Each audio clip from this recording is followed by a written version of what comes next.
ಶುಭೋದಯ, ನಮಸ್ಕಾರ, welcome to Yoyo Kannada. ಬನ್ನೀಗ ನೋಡೋಣ ಈ ದಿನದ ಪ್ರಮುಖ 5 ಬ್ರೇಕಿಂಗ್ ನ್ಯೂಸ್ಗಳು.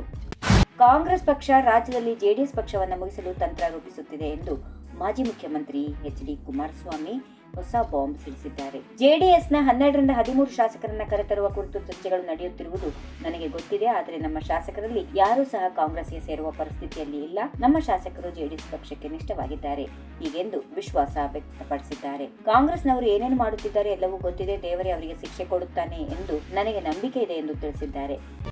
ಸಿಎಂ ಬದಲಾವಣೆಯ ಚರ್ಚೆ ನಡುವೆಯೇ ಮುಖ್ಯಮಂತ್ರಿ ಸಿದ್ದರಾಮಯ್ಯ ಅವರು ತಾವೇ ಈ ಬಗ್ಗೆ ಸ್ಪಷ್ಟನೆ ನೀಡಿದ್ದಾರೆ. ಸಿಎಂ ಬದಲಾವಣೆ ಕುರಿತಂತೆ ಯಾವುದೇ ಸಭೆ ನಡೆದಿಲ್ಲ ಮತ್ತು ಇದು ಶುದ್ಧ ಸುಳ್ಳು ಎಂದು ಅವರು ಹೇಳಿದ್ದಾರೆ. ಸಿಎಂ ಬದಲಾವಣೆ ಕುರಿತು ಚರ್ಚೆ ನಡೆಸಲು ಕಾಂಗ್ರೆಸ್ನ ಒಕ್ಕಲಿಗ ಶಾಸಕರು ಸಭೆ ಸೇರಿದ್ದಾರೆ ಎನ್ನುವುದು ಶುದ್ಧ ಸುಳ್ಳು. ಊಟಕ್ಕೆ ಸೇರಿದ್ರೆ ಅದು ಸಭೆ ನಡೆಸಿದ್ದಾರೆ ಎಂದು ಭಾವಿಸಬಾರದು ಎಂದು ಸಿಎಂ ಸ್ಪಷ್ಟಪಡಿಸಿದರು. ವಿಧಾನಸಭೆಯ ಪ್ರತಿಪಕ್ಷದ ನಾಯಕ ಆರ್ ಅಶೋಕ್ ಅವರು ರಾಜ್ಯ ಸರ್ಕಾರದ ಬಸ್ ದರದ ಏರಿಕೆಯನ್ನ ತೀವ್ರವಾಗಿ ಖಂಡಿಸಿದ್ದಾರೆ. ಇದೇ ಸಂದರ್ಭದಲ್ಲಿ ಸಿದ್ದರಾಮಯ್ಯನವರ ಹೊಸ ಸ್ಲೋಗನ್ ಕುರಿತಾಗಿ ಅವರು ವ್ಯಂಗ್ಯವಾಡಿದ್ರು. ನಿಮ್ಮ ಕಾಲಿಗೆ ಬೀಳುತ್ತೇವೆ, ಕೈ ಮುಗಿಯುತ್ತೇವೆ, ಕ್ಷಮಿಸಿಬಿಡಿ ಎಂದು ಹೇಳಿದ ಮಾತುಗಳನ್ನ ಅವರು ಸಿದ್ದರಾಮಯ್ಯನವರ ಸ್ಲೋಗನ್ ಬಗ್ಗೆ ವ್ಯಂಗ್ಯವಾಗಿ ಪ್ರತಿಕ್ರಿಯಿಸಿದ್ರು. ಬಸ್ ಟಿಕೆಟ್ ದರ ಹೆಚ್ಚಳ ಹಾಗೂ ಮುಂದಿನ ದಿನಗಳಲ್ಲಿ ಹಾಲು, ನೀರು, ಇತರ ವಸ್ತುಗಳ ಬೆಲೆ ಏರಿಕೆ ಮಾಡುವುದು ಸಿದ್ದರಾಮಯ್ಯ ಸರ್ಕಾರದ ನಿರ್ಧಾರಗಳನ್ನ ಕುರಿತು ತಮ್ಮ ಪ್ರತಿಕ್ರಿಯೆಯನ್ನ ವ್ಯಕ್ತಪಡಿಸಿದ್ದಾರೆ.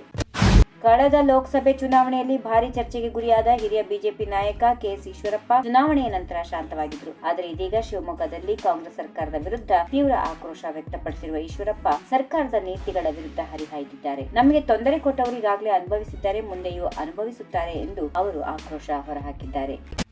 ರಾಜ್ಯದಲ್ಲಿ ಎಲ್ಲರೂ ಒಗ್ಗೂಡಿ ಕೆಲಸ ಮಾಡಬೇಕೆಂದು ಬಿಜೆಪಿ ರಾಷ್ಟ್ರೀಯ ಅಧ್ಯಕ್ಷ ಜೆಪಿ ನಡ್ಡಾ ಅವರು ತಿಳಿಸಿದ್ದಾಗಿ ವಿಧಾನ ಪರಿಷತ್ ವಿಪಕ್ಷ ನಾಯಕ ಛಲವಾದಿ ನಾರಾಯಣಸ್ವಾಮಿ ಅವರು ತಿಳಿಸಿದ್ದಾರೆ. ನಡ್ಡಾಜಿ ಅವರು ಒಂದು ಖಾಸಗಿ ಕಾರ್ಯಕ್ರಮಕ್ಕೆ ಬಂದಿದ್ರು. ನಾವು ಸಹಜವಾಗಿಯೇ ಮಾತುಕತೆ ನಡೆಸಿದ್ದೇವೆ. ರಾಜ್ಯದ ಕಾಂಗ್ರೆಸ್ ಸರ್ಕಾರ ಯಾವ ರೀತಿ ನಡೆಯುತ್ತಿದೆ ಎನ್ನುವುದರ ಬಗ್ಗೆ ಮಾಹಿತಿ ಕೊಟ್ಟಿದ್ದೇವೆ ಎಂದರು. ಸಂಘಟನೆಯ ಬಗ್ಗೆ ಕೇಳಿದ್ದು ಎಲ್ಲವನ್ನು ಹೇಳಿದ್ದೇವೆ. ವಿರೋಧ ಪಕ್ಷ ನಾಯಕರಾಗಿ ಹೇಗೆ ಕೆಲಸ ಮಾಡಿದ್ದೀರಿ ಎಂದು ಕೇಳಿದ್ದು ನಾವು ಮಾಡಿರುವ ಕೆಲಸಗಳ ಬಗ್ಗೆ ಎಲ್ಲ ಒಟ್ಟಾಗಿ ಕೆಲಸ ಮಾಡಿದ್ದೇವೆ ಎಂದು ಹೇಳಿದ್ದೇವೆ ಎಂದು ತಿಳಿಸಿದರು. ಈ ವಿಡಿಯೋ ನಿಮಗೆ ಇಷ್ಟವಾದಲ್ಲಿ ಲೈಕ್ ಮಾಡಿ, ಶೇರ್ ಮಾಡಿ, ಸಬ್ಸ್ಕ್ರೈಬ್ ಮಾಡಿ.